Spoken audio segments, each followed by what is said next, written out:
हिंदी में यूपीएससी की तैयारी से संबंधित प्रोग्राम्स को देखने के लिए सब्सक्राइब करें स्टडी IQIAS हिंदी। नमस्कार दोस्तों, मैं हूं डॉक्टर पंकज मिश्रा और स्वागत है आपका स्टडी IQIAS हिंदी पर। दोस्तों, आप लोग गाड़ी चलाते हैं, ड्राइव करते हैं और आपके पास डीएल होता है। कई बार आपने देखा होगा कि गलत साइड में ड्राइव करने पर, ओवर स्पीडिंग करने पर और कभी भी ट्रैफिक रूल्स तोड़ने पर आप क्या किया जाता है, आपका चालान काटा जाता है। अभी तक यही प्रक्रिया हमारे यहाँ अपनाई जा रही थी, लेकिन इस प्रक्रिया में एक बड़ा चेंज प्रस्तावित है, जिसके अंतर्गत अभी जो ड्राइविंग लाइसेंस होंगे उसमें केवल चालान नहीं होगा, पॉइंट्स भी कटेंगे। चालान नहीं होगा का मतलब ये नहीं कि चालान नहीं होगा, चालान तो होगा ही होगा, लेकिन उसके साथ साथ आपके पॉइंट्स भी कटेंगे और एक लिमिट तक पॉइंट कटने के बाद आपका डीएल जो है, ड्राइविंग लाइसेंस जो है, वह या तो सस्पेंड कर दिया जाएगा या फिर यह रिपीटेड होने पर आपका ड्राइविंग लाइसेंस कैंसिल भी किया जा सकता है। तो ये एक बड़ी न्यूज़ है, बड़ी घटनाक्रम है। क्या होगा, कैसे होगा और क्या निर्णय लिया गया है और यह निर्णय क्यों लिया गया है, इसी सारी बातों को समझते हैं इस वीडियो में। तो स्वागत करते हैं आपका, शुरू करते हैं इसे।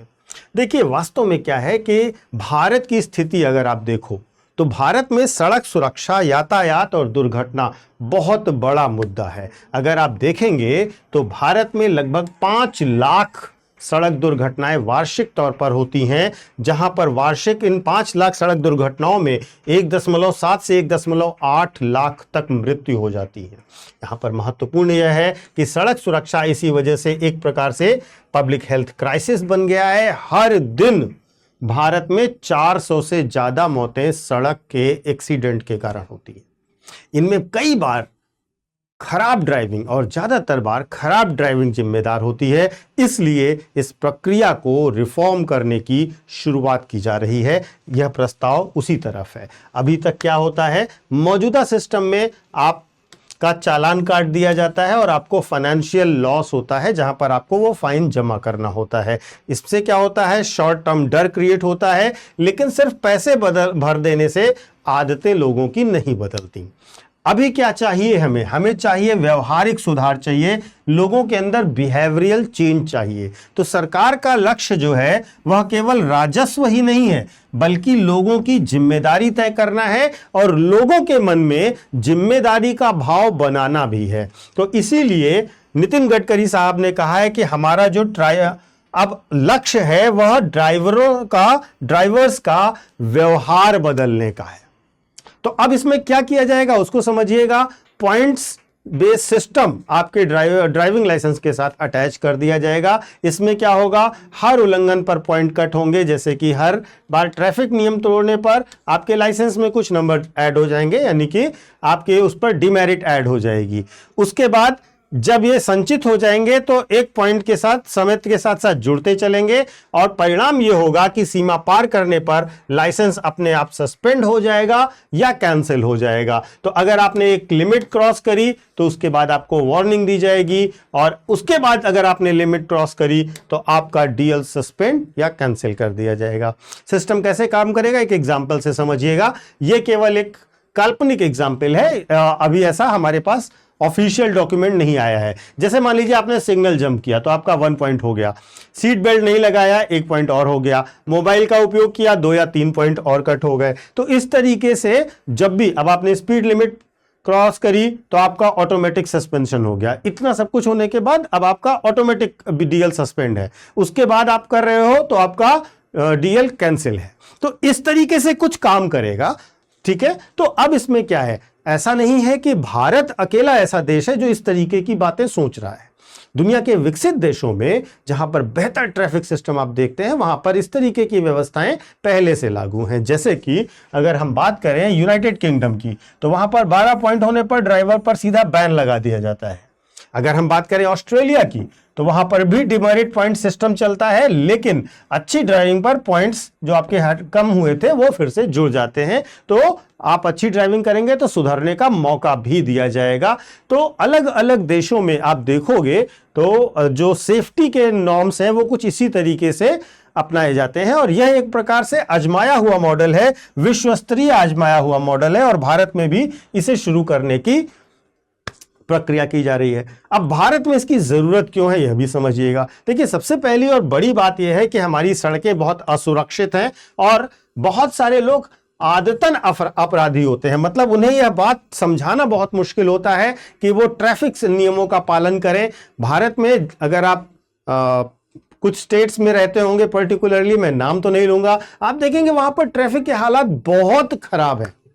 अगर आपके जिले में ऐसी स्थिति है तो आप भी कमेंट करके बताइएगा। कोई भी कहीं से भी गाड़ी चला रहा है, कोई किधर से भी निकाल देता है, रेड लाइट का कोई सेंस ही नहीं मानते हैं। तो ऐसी स्थितियों में क्या होता है, ये आदतन अपराधी हैं, इन पर ऐसे नियम की बहुत आवश्यकता है। यहां पर हम डेटा ड्राइवन इन्फोर्समेंट करेंगे, जहां पर एक सेंट्रल लेवल पर रिकॉर्ड मेंटेन किया जाएगा और हर एक एंट्री को मेंटेन किया जाएगा। इस पूरी घटना से क्या होगा, जो लोग वाहन चला रहे हैं उन पर मनोवैज्ञानिक दबाव बनेगा और वे सुरक्षित खुद भी रहेंगे और दूसरों को भी सुरक्षित यात्रा करने देंगे।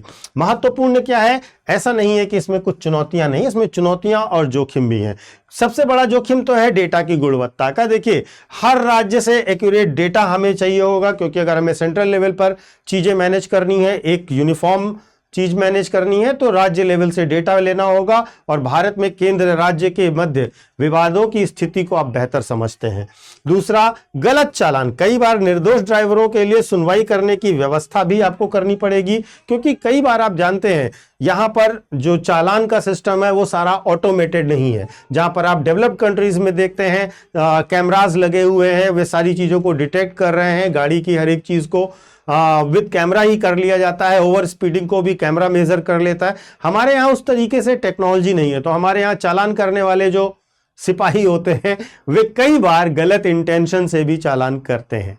तो आप उस भ्रष्टाचार को तो समझते हैं और आपने अनुभव भी किया होगा, भारतीय होने के कारण आपने यह अनुभव किया होगा कई बार कि कई बार गलत चालान कर दिए जाते हैं और कई बार चालान सिर्फ इसलिए डर दिखाया जाता है कि उन्हें अवैध वसूली करनी होती है। तो ऐसी स्थितियों में हमारे पास अपील करने की कुछ व्यवस्था होनी चाहिए, ट्रांसपेरेंसी होनी चाहिए। देखिए, ट्रक और टैक्सी ड्राइवर्स की अगर हम बात करें तो उनकी रोजी रोटी पर और ज़्यादा असर पड़ेगा, क्योंकि अब ये एक नए तरीके से भी उनके लिए समस्या आएगी। वो ज़्यादा ट्रेंड भी नहीं होते हैं और ज़्यादा चीज़ों को उस बेहतर ढंग से समझते नहीं है। तो भारत के इस इकोसिस्टम में कुछ चुनौतियां अवश्य आएंगी, यह भी हमें समझना होगा।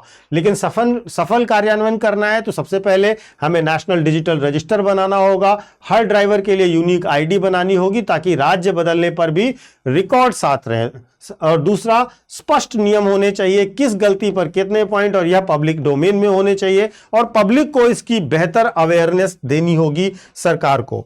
इसके साथ साथ अपील का मैकेनिज्म बनाना होगा, गलत चालान के खिलाफ तुरंत कार्यवाही और सुनवाई की व्यवस्था करनी होगी।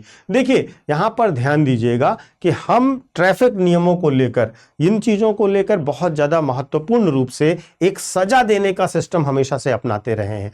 हमें सुधार करने की तरफ भी आगे बढ़ना चाहिए, तो सिर्फ सजा नहीं, सुधार भी होना चाहिए। देखिए, एक तरीके से आप देखिए, प्रोबेशन पीरियड का प्रावधान किया जा सकता है, जहां नए ड्राइवर्स के लिए पहले 2 साल तक सख्त निगरानी की जाए। दूसरा, प्रोत्साहन भी मिलना चाहिए। 3-4 साल तक कोई अगर वायलेशन नहीं कर रहा है तो पॉइंट्स के साथ साथ उसको इंश्योरेंस बेनिफिट्स भी दिए जाएं। तो कुछ इसमें ऐसी चीजें भी जोड़ी जा सकती हैं जो लोगों को मनोवैज्ञानिक रूप से प्रेरित करें, क्योंकि नकारात्मकता तो आसान है, लेकिन सकारात्मक तौर पर भी प्रेरित किया जाए, जिससे उनके पॉइंट्स बढ़ें, उनके पॉइंट्स और सिक्योर हो, उनको इंश्योरेंस में सस्ता इंश्योरेंस दे दिया जाए। इसके बाद तो कुछ लोग और भी कोशिश करेंगे कि हम इसको और बेहतर ढंग से क्रियान्वित करें। तो सिस्टम को एक रिफॉर्म टूल बनाने का लक्ष्य होना चाहिए, ना कि एक और पनिशमेंट और जो जाल होता है उसमें फंसाने का तरीका। तो इस तरीके से अगर किया जाए तो बहुत बेहतर निर्णय है।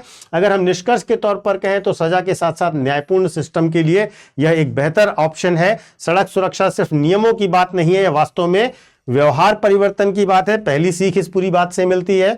एक सख्त लेकिन निष्पक्ष सिस्टम हजारों जानें बचा सकता है, आपने इस पूरे डिस्कशन से समझा होगा। और आवश्यकता है पारदर्शिता की, ट्रेनिंग की और सही डेटा की।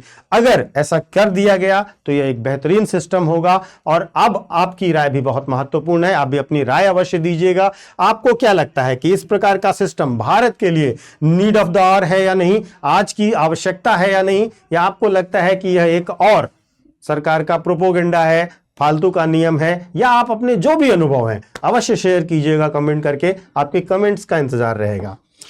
अगर आप मुझसे कनेक्ट होना चाहते हैं सोशल मीडिया पर तो यूपीएससी मेंटोर पंकज सर के नाम से आप मुझे कनेक्ट हो सकते हैं इंस्टाग्राम और टेलीग्राम पे। यहाँ पर आपको मेरे सारे वीडियोस के लिंक भी मिल जाया करेंगे। होली का त्यौहार है, स्टडी IQ कुछ ना कुछ तो ऑफर लाएगा, और आपके लिए जो ऑफर है वो बहुत ही खास है।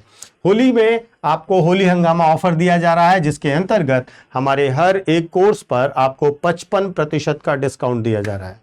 सबसे मजेदार बात यह है कि हमारे 2027 और 28 के ये जो बैचेस हैं ये P2I फुल कंप्लीट बैचेस हैं, जहां पर आपको 18 बुक का सेट, रेगुलर क्लासेस, पूरी तैयारी, मेंटोरशिप, राइटिंग प्रैक्टिस सब कुछ दिया जाएगा, और वह भी 55% फीस ऑफ के साथ। और ये आपको इंग्लिश मीडियम में, हिंदी मीडियम में और इंग्लिश मीडियम में बैचेस मिल जाएंगे, यानी कि बाइलिंगुअल बैचेस भी मिल जाएंगे।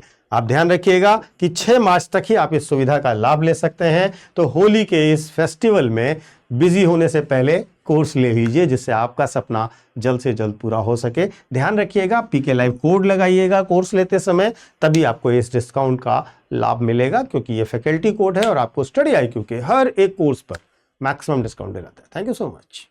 हिंदी में यूपीएससी की तैयारी से संबंधित प्रोग्राम्स को देखने के लिए सब्सक्राइब करें स्टडी IQ IAS हिंदी।